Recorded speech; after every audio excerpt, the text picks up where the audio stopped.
original vision of Winship, which was the company that built the boat, was to apply the highest tech composite capability coming out of the race world, but applying it to large super yachts.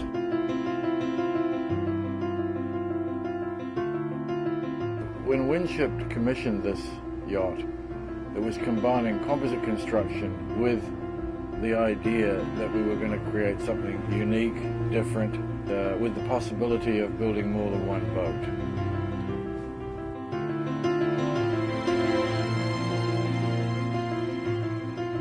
The yacht's very unique in the fact she has shallow draft, but she has extreme volume to give accommodation and a very stable living platform.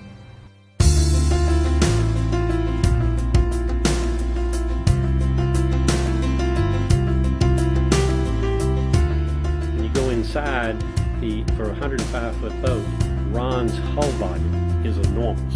This is essentially a round bottom boat with very broad shoulders. That broad shoulders mean something in terms of its stability. It was exciting that Andrew Winch was chosen to be a partner with me in this. He had a great reputation for sailboat interiors, maximizing the volume, doing a unique kind of arrangement.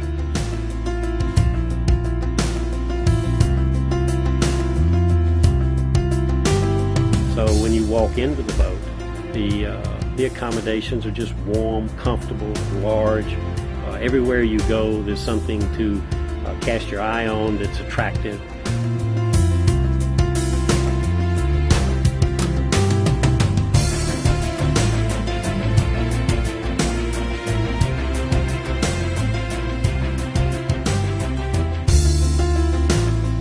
Going back to the exterior, that hull volume, by being a round bottom boat, it also has a centerboard.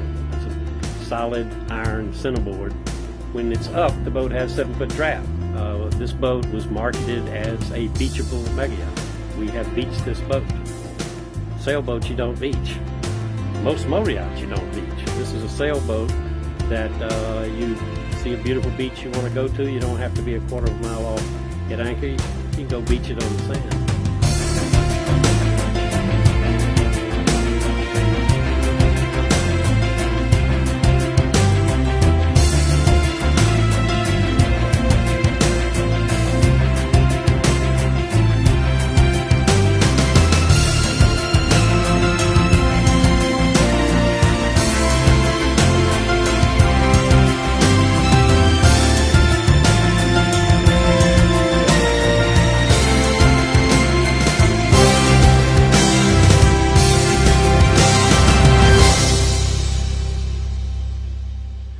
I think this is a great example of actually what you can do. You don't need to necessarily make the commitment, which takes 3 years to design and build a yacht like this. This project shows that you can take an existing yacht, do a development on it that will bring it completely up to date. It really looks timeless, modern, very well done. The new owner, everything that he has done to refit this boat, and it is an extensive refit, has been first class and brought the boat from 1991 to 2010. It's flawless at this point.